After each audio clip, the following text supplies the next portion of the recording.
మారింది వైసీపీ ప్రభుత్వమే తప్ప పాలనా విధానాలు కాదని స్వయంగా టీడీపీ అనుకూల పత్రిక ఈరోజు ఒక వార్త రాసింది.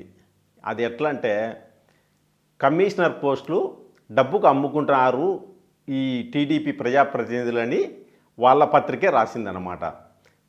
ఈ తిరుపతి జిల్లాలో ఈ మున్సిపాలిటీల్లో కమిషనర్ పోస్టులకు కొందరు పంచాయతీరాజు ఆడిట్ డిపార్ట్మెంట్ నుంచి డిప్యుటేషన్పై రావడానికి కొందరు ప్రయత్నం చేస్తున్నారంట.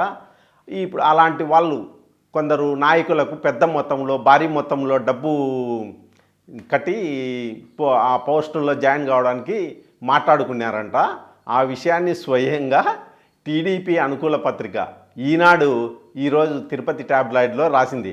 అంటే పరిస్థితి ఎట్లా ఉందో అర్థం చేసుకోవచ్చు అన్నమాట.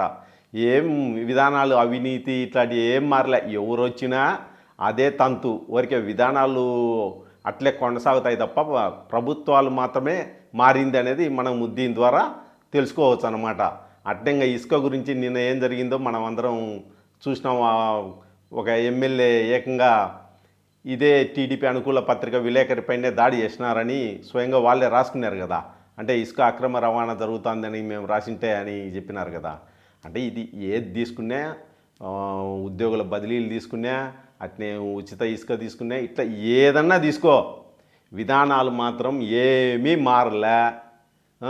దీంట్లో ఎవరు సంస్కరించే వాళ్ళు లేరు. ఇది ఇట్లే కొనసాగాల్సిందే. ఏదైనా 5 ఏళ్ళకు ఒకసారి ప్రజలు ఏదో వాళ్ళు కోపం వచ్చి ఇది వాడు ఇట్లా చేసినాడు అట్లా చేసినాడు అని కోపం వచ్చి వాళ్ళను ఓడించడం తప్పితే ఏ విధానాలు మారలే. అది ప్రస్తుతానికి ఇది ఈ 2 నెలల్లో తేలింది. అది